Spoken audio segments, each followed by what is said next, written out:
Labą dieną, mano vardas Valdas. Dirbu vairuotoju. Mano brolis mokosi užsienyje ir nemažai draugų išvykę dirbti į kitas šalis. Anksčiau su jais bendravau labai mažai. Laiko įprastam laiškui vis pritrūkdavo, paskambinti brangu, bet nesenai išmokau naudotis elektroniniu paštu. Dabar daug daugiau žinau apie žmonės, kurie man rūpi. Susirašom, bėdom, džiaugsmais pasidalijam. Be to, elektroninis paštas ir darbe labai praverčia. Norėčiau ir jums papasakoti, kaip pradėti naudotis elektroniniu paštu.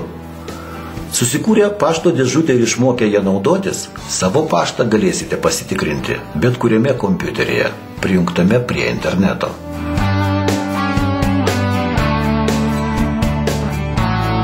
Parodysiu, kaip susikurti elektroninio pašto dėžutę vienoje populiariausių nemokamų elektroninio pašto svetainių www.gmail.com. Įveskite šį adresą į naršyklės adreso laukelį ir štai pradinis Gmail puslapis. Naujai dėžutei sukurti reikia spustelėti šią nuorodą. Dabar reikia įvesti duomenis.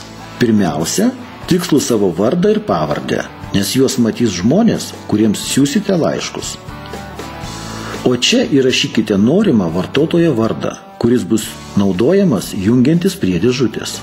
Šis susikurtas vardas kartu su galūne @gmail.com ir bus jūsų elektroninio pašto adresas. Labai svarbu šio adreso nepamiršti. Be jo negalėsite prisijungti prie savo pašto dėžutės ir būtent jį turėsite pasakyti kitiems, jei norėsite, kad jums parašytų. Galiu patarti šiam adresui naudoti savo vardą ir pavardę atskirtus tašku. Tai bus paprasčiau, tvarkingiau ir labai lengva prisiminti. Aišku, galite susikurti ir įdomesnį adresą, pavyzdžiui, kaubojus. Bet įsivaizduokite, kaip toks adresas atrodytų, tarkim, jūsų CV paduodame būsimam darbdaviui. O dabar reikia sugalvoti prisijungimo slaptažodį, kurio prireiks kaskart, norint prisijungti prie dėžutės. Slaptažodį taip pat būtina prisiminti. Įveskite jį dar kartą. O čia reikia pasirinkti apsaugos klausimą ir parašyti atsakymą į jį. Toks pat klausimas jums bus užduotas, jei vis dėlto pamiršite savo slaptažodį. Šio paveiksliuko simbolius įveskite į žemiau esantį laukelį ir spauskite sutinku. Sukurkite sąskaitą.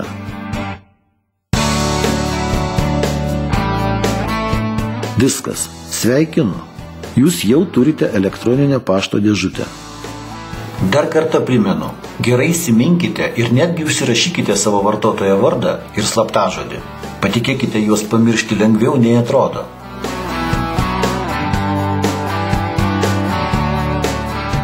Kiekvieną kartą norėdami prisijungti prie savo elektroninio pašto dėžutės, bet kurio kompiuterio interneto naršyklėje surinkite adresą www.gmail.com. Štai čia turite įvesti savo vartotojo vardą ir slaptažodį. Šią varnelę galite palikti pažymėtą, jeigu kompiuteriu naudojatės tik jūs. Kitą kartą sistema pati prisimins jūsų prisijungimo duomenis. Tačiau jei pažymėsite šią varnelę kompiuteryje, kurio naudojasi daugiau žmonių, jūsų paštą galės perskaityti kiekvienas apsilankęs www.gmail.com, nes sistema automatiškai atidarys jūsų dėžutę. Todėl jei naudojatės bendru, o ne asmeniniu kompiuteriu, šį laukelį būtinai palikite tuščią. Tada spauskite užsiregistruoti ir štai, matote savo pašto dėžutę.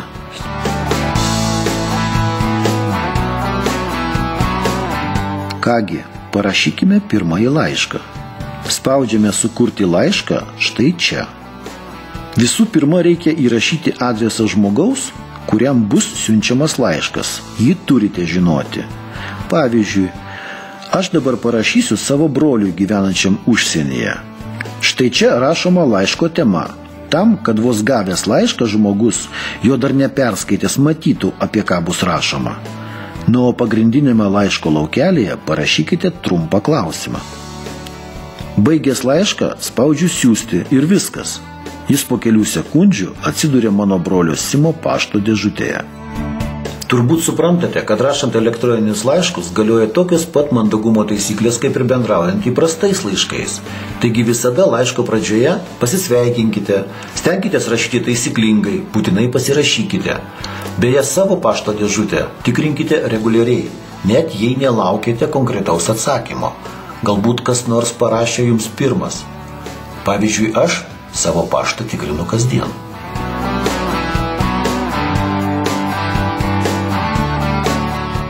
O, Simas jau atsakė, matau naują gautą laišką. Jį perskaitysiu, spustelėjęs jo antraštę. Dabar galiu jam atsakyti. Norėčiau konkrečiau parašyti apie savo atostogų planus. Taigi spaudžiu atsakyti. Vėl matome laiško rašymo langą tik šį kartą su ankstesnių laiškų tekstais ir automatiškai įrašytų Simo adresu. Parašęs atsakymą vėl spaudžiu siųsti ir laiškas tuoj pat nukeliauja į Simo dėžutę.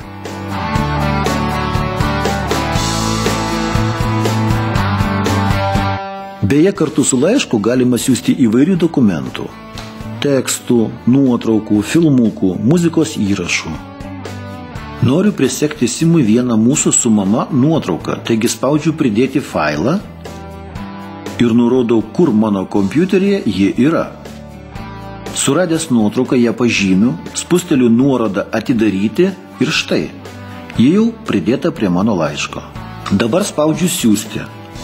Manau, kad su atsakymu gavęs nuotrauką Simas tikrai nudžiugs.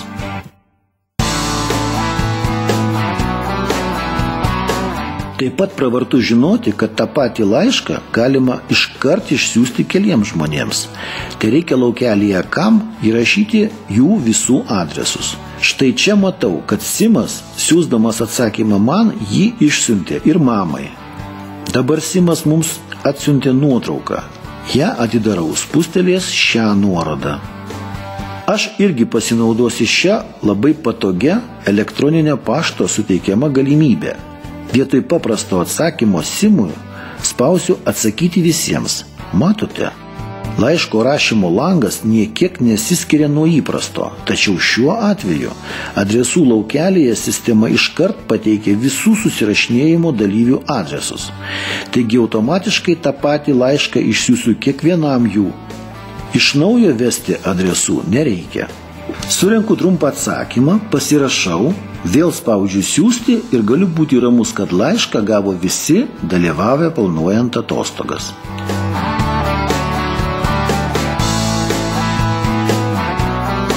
Tiesa, taip pat norėčiau, kad apie šias atostogas žinotų ir brolio mergina Lina. Taigi pasinaudosiu dar vieną elektroninio pašto teikiamą galimybę laiško persiuntimo.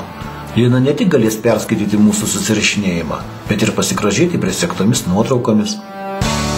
Taigi, norėdamas persiųsti laišką, tiesiog spusteliu šią nuorodą. Dabar man telieka įrašyti Linos adresą ir vėl spausti mygtuką siųsti. Tikiuosi, kad dabar elektroniniu paštu naudositės be jokių sunkumų. Pabandykite ir įsitikinsite, kaip tai paprasta, naudinga ir smagu.